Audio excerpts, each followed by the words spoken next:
आज आप अध्ययन करेंगे लोड लाइन एवं क्यूसेंट पॉइंट। क्यूसेंट पॉइंट जिसको मैं क्यू बिंदु कह रहा हूं, क्यू बिंदु जिसको ऑपरेटिंग पॉइंट कहते हैं, या क्यू बिंदु, या मैं इसको कहूंगी प्रचालन बिंदु। प्रचालन बिंदु, ऑपरेटिंग पॉइंट, ऑपरेटिंग पॉइंट। अब क्यू पॉइंट जब आप ट्रांजिस्टर पढ़ते हैं तब सबसे इंपॉर्टेंट जो अपने पास कहें, ये अपने पास है क्यू पॉइंट, प्रचालन बिंदु। इसके नाम से स्पष्ट है कि ट्रांजिस्टर का प्रचालन करने के लिए एक आवश्यक शर्त है, एक आवश्यक कंडीशंस। अब इसको क्यू बिंदु क्यों कहते हैं? क्योंकि जो कंडीशन अपने पास आएगी वो कंडीशन एक निश्चित बिंदु पे फुलफिल्ड हो, एक निश्चित बिंदु के ऊपर फुलफिल्ड हो। जैसे ट्रांजिस्टर के निर्गम अभिलाक्षणिक वक्र में इस प्रकार से अपने पास है। तो निर्गम अभिलाक्षणिक वक्र जो अपन खींचते हैं, मान लो कॉमन इमीटर कॉन्फ़िगरेशन है, तो कॉमन इमीटर कॉन्फ़िगरेशन में इस साइड में अपने पास है VCE और ये अपने पास है ICE। मान लीजिए कॉमन इमीटर कॉन्फ़िगरेशन है, तो आउटपुट वोल्टेज मैं निर्गम अभिलाक्षणिक वक्र खींच रहा हूं, तो निर्गम अभिलाक्षणिक वक्र में आप देखोगे ग्राफ इस प्रकार से आते हैं। ग्राफ जो है इस प्रकार से आता है। यहां पे निवेशी धारा IB जो है वो कांस्टेंट रहती है। एक और खींच लेते अपन, एक अपन ये लिया, इसको थोड़ा ऊपर बढ़ा देते हैं। यहां पे IB नियत रहती है प्रत्येक के लिए। IB और ये भी अपने पास IB है, ये भी अपने पास क्या है IB, और ये भी अपने पास क्या है IB। डिफरेंट डिफरेंट मान है। इसको मैं कह देता हूं IB1, IB2, IB3, IB4 कह सकते हैं इसको समझने के लिए। अब ये जो बिंदु Q है इसको ऑपरेटिंग पॉइंट कहते हैं, कि ट्रांजिस्टर का ऑपरेशन के लिए एक निर्धारण बिंदु है। और जब ट्रांजिस्टर का कॉन्फ़िगरेशन किया जाता है, जब इसको बनाया जाता है, तब इस बिंदु का जरूर ध्यान रखा जाता है।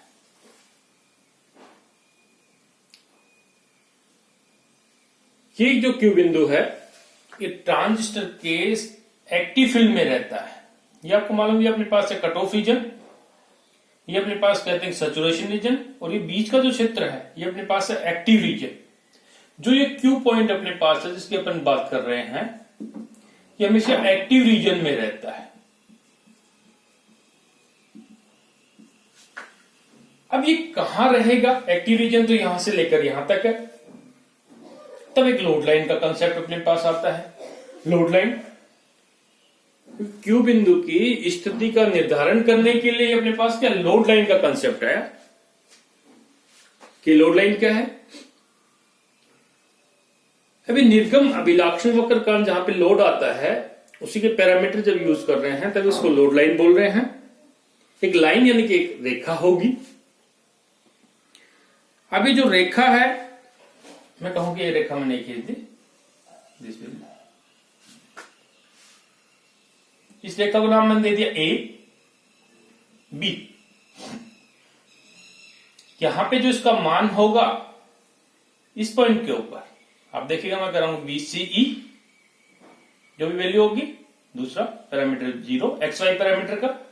यहां पे मैं कहूंगी इसका जो मान है IC, और ये अपने पास क्या है 0, यहां मैं कहूंगी 0 IC, क्योंकि VCE 0 है यहां तक, और जो वैल्यू रहेगी वो अपने पास क्या है ICE की रहेगी, सो IC रहेगी IC। तो ये पॉइंट अपने पास क्या A। अभी जो डिफरेंट डिफरेंट पॉइंट आ रहे हैं एक्टिव क्षेत्र में, जो सक्रिय क्षेत्र रहता है उसमें पॉइंट कहां कहां पे काट रहा है, तो काट कहेंगे अपन पास यहां भी कट पॉइंट है, कि ट्रांजिस्टर के अभिलाक्षणिक वक्र के सक्रिय क्षेत्र एवं लोड लाइन के कटान बिंदु क्यू बिंदु होते हैं। तो ये यहां पे भी काट रहा है, यहां पे भी काट रहा है, ये पॉइंट भी काट रहा है, ये भी काट रहा है और ये भी कट कर रहा है। तो ये सभी बिंदु क्यू पॉइंट होते हैं, लेकिन इसमें मुख्य निर्धारण बिंदु कौन सा होगा? कटान बिंदु तो ये भी है, ये भी है, ये भी है, ये भी है, ये भी है। तो क्यू पॉइंट आप देखोगे वो हमेशा इसके मध्य में आता है। तो अपन देखेंगे क्यों आता है। तो ये जो अपन निर्गम अभिलाक्षण वक्र जो बनाया, इससे पहले ट्रांजिस्टर का एक अपन सर्किट यहां पे बनाए कॉमन एमीटर कॉन्फ़िगरेशन का। ये अपने पास सर्किट है, इसमें आईसी कहें कि फ्लू होगी। आउटपुट में जो ये जो ट्रांजिस्टर अपने पास है एनपीएन टाइप ट्रांजिस्टर है, एनपीएन टाइप ट्रांजिस्टर है। तो यहाँ एक कैपेसिटर जुड़ रहा है और ये अपने पास बैटरी का है, आरएल कह दूं मैं इसको, और ये अपने पास बैटरी प्लस माइनस दिस। इसी प्रकार से ये जो करंट अपन कहें कि आईबी होगी, इधर जो करंट है ये अपने पास आईसी और ये अपने पास आईसी। ये तो आपको मालूम है, जैसे पहले भी अपन कर चुके हैं। यहां पर पीएनपी जो अपन ले रहे हैं तो ये अपने पास प्लस आएगा, minus plus minus plus minus. ये मैं कह रहा हूं कि वी बी बी भी है, ये अपने पास है वी सी सी। ये माना कि अपने पास क्या है आर एल, इसको सी मान रहे हैं। अब ये वोल्टेज यहां पर जो है बी और ई के मध्य, ये माना कि अपने पास है वी बी ई, और इनके मध्य जो वोल्टेज है मैं कहूंगा इनके मध्य ये वोल्टेज है वी सी ई। ठीक है। तो इस प्रकार से ये जो अपने पास एक कॉमन एमीटर कॉन्फ़िगरेशन का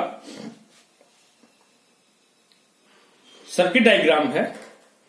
इस सर्किट डायग्राम में आउटपुट करंट आईसी है, आउटपुट वोल्टेज वीसीई है, ग्राफ प्लॉट किया, ये अपने पास है। इसकी जो अपन इक्वेशन लिखे आउटपुट इक्वेशन किरचॉफ के नियम से, तो अपन लिखे कि वीसीसी, ये जो वीसीसी अपने पास है, this VCC is equal to, जो करंट फ्लो हो रहे हैं इसमें IC is equal to IC RL load resistance plus इसके बीच में जो वोल्टेज है वो वीसीई। क्लियर है। किरचॉफ के द्वितीय नियम से जो अपन इक्वेशन लिखते हैं तो अपने पास ही आए। अब यहां पे से अगर अपन आईसी का मान निकाल लें कि IC is equal to, IC का मान निकालेंगे तो इसको डिवाइड करेंगे आरएल से, वीसीसी अपॉन आरएल माइनस इधर जाएगा तो अपने पास माइनस वीसीई अपॉन आरएल, ये तो आएगा वीसीसी।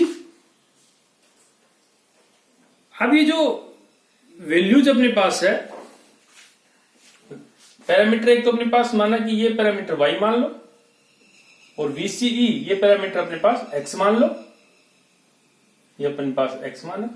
तो ये जो इक्वेशन अपने पास आ रही है इसको अपन इस फॉर्म में, एक स्ट्रेट लाइन के फॉर्म में है, y is equal to m x plus c, जहां पे y तो अपने पास आईसी है, x वीसीई है, तो n यहां पे क्या है, इसकी प्रवणता minus of 1 upon r l, ये तो इसकी प्रवणता -1 अपॉन आर एल आपको दिख रही होगी। तो अब अपने पास इस आईसी का अगर एक ग्राफ प्लॉट करें तो अपने पास एक लीनियर लाइन है, रेखिक लाइन है, जो मैं इसको एबी से रिप्रेजेंट कर रहा हूं, ये लाइन है एबी। क्लियर। तो इनके जो बिंदु अपने पास हमें पहले बताए, जो कट बिंदु है सक्रिय क्षेत्र से और लोड लाइन के मध्य, संचरण रेखा के मध्य जो अपने पास, और संचरण रेखा लोड लाइन जो कह रहा हूं, इनके मध्य के जो कटान बिंदु है ये अपने पास क्यू पॉइंट कहलाते हैं। लेकिन अपन देखेंगे कि ये क्यू पॉइंट इसके मध्य में होना चाहिए, वे क्यों होना चाहिए उसके अपन देखेंगे। ये तो क्लियर है, लोड लाइन के ऊपर ये रेखा अपन ने खींच दी। अब चूंकि यहां पे अपन कोई सिग्नल नहीं लगाया, अभी अपन के बाइसिंग मोड में, तो ये जो रेखा, जो सिग्नल अपन ने नहीं लगाया, तो ये अपने पास कहलाते हैं DC load line. DC load line, कोई सिग्नल नहीं है। लेकिन जब सिग्नल लगाएंगे तो क्या होगा? सिग्नल लगाने से अपने पास उसका एसी एनालिसिस आ जाता है, एसी मोड में हो जाती है। तब वो लोड लाइन जो अपने पास होगी, जिसको अपन एक रेखा के रूप में बोले, वो अपने पास क्या होगी? AC load line.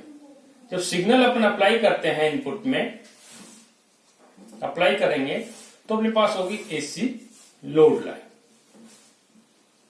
क्लियर है? लेकिन यहां पर जो आउटपुट जो करंट है आईसी, ये आईसी, ये इन पे तो डिपेंड कर ही रही है वीसी के ऊपर, इनके ऊपर, आरएल के ऊपर। साथ साथ में जो धारा आईबी है, इस आईबी के ऊपर भी निर्भर करती है। आईबी जो कि बेस करंट अपन कहते हैं, क्योंकि बेस करंट का जो रोल है वो भी काफी इंपॉर्टेंट है। तो इस प्रचालन बिंदु को, जिसको शांत बिंदु भी अपन कहते हैं, क्वेश्चन पॉइंट, यानी कि शांत बिंदु। शांत बिंदु का कंसेप्ट कब आता है? डीसी कंसेप्ट में, यानी कि बिल्कुल जो सर्किट है बिल्कुल शांत है। एसी सिग्नल देने के बाद तो उसमें अपने पास एक्टिव मोड में आता है। तो सबसे पहले जो क्यू बिंदु का निर्धारण करते हैं, तो अपन डीसी मोड में उसको क्वेश्चन शांत बिंदु कह सकते हैं, क्योंकि उसमें एक प्रकार से वाइब्रेशन टाइप नहीं होते। इस कारण से इसको शांत बिंदु भी कहते हैं। क्वेश्चन पॉइंट, शांत बिंदु, क्वेश्चन पॉइंट इंग्लिश में। लेकिन जब ये क्यू बिंदु की स्थिति किस किस पर निर्भर करेगी, कि ये क्यू बिंदु अपने पास यहां आएगा, यहां आएगा, यहां आएगा, या अपने पास यहां आएगा या यहां आएगा, तो इन आईसी और वीसी ई के साथ साथ ये क्यू बिंदु इनपुट पैरामीटर्स पे भी डिपेंड करती है। जैसे बैटरी के वोल्टता वीबीबी इस पर निर्भर करेगी, या वीबी के ऊपर निर्भर करेगी, या आईबी के ऊपर निर्भर करेगी। ये तो अपने को पता है कि आईबी का मान चेंज होगा तो ये वैल्यूज भी अपने पास चेंज होती है। तब आईबी का मान अपन कैसे निकालें? अब ये तो क्लियर होगा कि ये जो पॉइंट अपन ले रहे हैं, लास्ट वाले पॉइंट, वो किससे आया अपने पास? जो अभी अपन ने इक्वेशन लिखी वो तो अपने पास इससे आया कि एक्स एक्सिस पे जहां वीसी मान रहे हैं उसके पैरामीटर वीसी 0, और वाई एक्सिस पे अपने पास 0 आईसी है। अब जो क्यू पॉइंट अपने पास है, क्वेश्चन पॉइंट जो अपने पास है, वो आईबी पर भी निर्भर करता है, इसकी पॉइंट रखने के लिए। तो आईबी का मान अपने पास क्या होगा? तो अपने को मालूम है, यहां से अपन देखें कि VBB is equal to IB plus VB तो रहेगा, एक रेजिस्टेंस भी रहेगा, जो इनपुट रेजिस्टेंस, इसको मैं आरबी कर दूं, प्लस VBE। यहां पे आरबी अपने पास का बेस रेजिस्टेंस, कोई भी नेचुरल जो अपने पास रहता है बेस का रेजिस्टेंस रहेगा या सिग्नल का रहेगा, वो अपने पास क्या? आरबी। तो आईबी जो अपने पास इस पर डिपेंड कर रहा है, आईबी वीबीबी के ऊपर, इसका आईबी का मान निकाल ले। IB is equal to VBB upon RB minus, इधर अपन लेके आएंगे VBE अपॉन आरबी, पहले की तरह से अपन कर रहे हैं। तो क्वेश्चन पॉइंट का निर्धारण करते समय ये तो अपने को लेना है, साथ में आईबी का कंसिडरेशन भी करना है कि आईबी का मान किस चीज के ऊपर निर्भर करता है। क्योंकि अगर आईबी अपन ले रहे हैं, आईबी का मान अगर अपन ने ये लिया तो क्वेश्चन पॉइंट अपने पास यहां आ रहा है, आईबी का मान अगर ये आया तो क्वेश्चन पॉइंट अपने पास ये आ रहा है, आईबी का मान ये आया तो क्वेश्चन पॉइंट यहां पे आ रहा है, आईबी का मान ये लिया तो क्वेश्चन पॉइंट यहां आ रहा है। तो आईबी का सिलेक्शन कौन सा अपन करें कि किस प्रकार से अपन ले, क्वेश्चन पॉइंट अपने पास वो आना चाहिए, तो इसको कंसिडरेशन करना है। अब चूंकि क्यू पॉइंट एक्टिव क्षेत्र के मध्य में आना चाहिए। मध्य में क्यों? अगर मान लीजिएगा यहां पे है तो पॉसिबिलिटी रहेगी कि कट ऑफ रीजन में चला जाएगा, यहां पे है तो इसकी पॉसिबिलिटी रहेगी सैचुरेशन रीजन में चला जाएगा, यहां है तो भी डिस्टर्बेंस होने की संभावना रहती है। तो एक्टिव जो क्षेत्र है उसके मध्य में होना चाहिए जो क्यू पॉइंट अपने पास रहता है। अब जिस प्रकार से डीसी लोड लाइन अपन लेते हैं, संकेत लगाने के बाद वो ही लोड लाइन अपने पास एसी लोड लाइन हो जाती है। एसी लोड लाइन जो अपन खींचेंगे तो आप देखिएगा कि यहां पे जो अपने प्लॉट आएगा उसी से अपने पास इस प्रकार से एक लाइन आएगी। इसको मैं एसी लोड लाइन कर रहा हूं, लोड लाइन। क्यों? ये अपने पास इसकी जो प्रवणता है वो अपने पास है। इसे आपको किसने दिख रही है? ये अपने पास प्रवणता किस पे डिपेंड कर रही है? उसके रेजिस्टेंस के ऊपर। अब एसी जो लोड लाइन है, अपन ने जो रेखा खींची, इसकी प्रवणता डीसी से अधिक है। ये जो अपने पास है लोड लाइन, जिसको मैं ए डैश बी डैश कहूं, ये ज्यादा अपने पास इस प्रकार से झुकी हुई है, इसका एंगल ज्यादा है, यानी कि प्रवणता इसकी ज्यादा है। हाँ, वो जो प्रवणता अपने पास है, जो एम जो अपने पास आया था 1/RL, RL पे निर्भर करता है। जो संकेत अपन लगा देते हैं तो इस RL के साथ साथ ये रेजिस्टेंस R है वो भी काम करेगा, उसमें R डैश L आएगा। R डैश L का मान RL से कम होगा तो M का मान ज्यादा होगा। क्लियर? अब यदि IB के मान में जो चेंज होता है प्लस माइनस, तो अपने पास क्या होगा? जैसे अपन कहें कि IB के मान में चेंज, मैं कहूं कि IB प्लस डेल IB इतना चेंज है, और IB माइनस डेल IB इतना वेरिएशन होता है इस लोड लाइन में। ये अपन मान लीजिएगा अपने पास ये जो डीसी लोड लाइन है, इसके ऊपर 2 पॉइंट ले लें कोई भी, जो चेंजेस अपन दर्शा दें। 1 पॉइंट यहां लिया, 1 पॉइंट यहां लिया, ये रेखा खींची, ये रेखा खींची। मध्य जो अपने पास ये पॉइंट अपने पास ये है, तो इसमें प्लस माइनस और जो चेंजेस अपने पास आ रहा है, उस चेंजेस को अपन इस प्रकार से शो कर सकते हैं। IB में चेंजेस अपने पास है, इसके बाहर नहीं जाएगा, इसके मध्य रहेगा। ये अपने पास चेंज अगर आता है तो इसको IB को अपन इस प्रकार से दर्शाते हैं। तो इसी IB के रेस्पेक्ट में IC में भी जो चेंज आएगा, अपन कहें कि इसके रेस्पेक्ट में IC है और इसके रेस्पेक्ट में IC अपने पास ये रहेगी। अपने पास IC है और इसका बीच का क्षेत्र अपने पास ये पॉइंट है, तो ये पॉइंट है, तो उसको इस प्रकार से समझ सकते हैं। इसमें चेंजेस से अपने पास AC का जो चेंज है वो इस प्रकार से आता है, दिस एंड दिस। क्लियर? ये चेंज इसके रेस्पेक्ट में, यानी कि जो वेरिएशन अपने पास है IB में, तो IC में इस प्रकार से चेंज रहता है। तो Q पॉइंट, इस परिवर्तन के कारण से Q पॉइंट की जो पोजीशन है, ये जो कंडीशन अपन जो दर्शा रहे हैं, ये रिप्रेजेंट करती है कि Q पॉइंट हमेशा इसके मध्य में रहना चाहिए। Okay, thank you.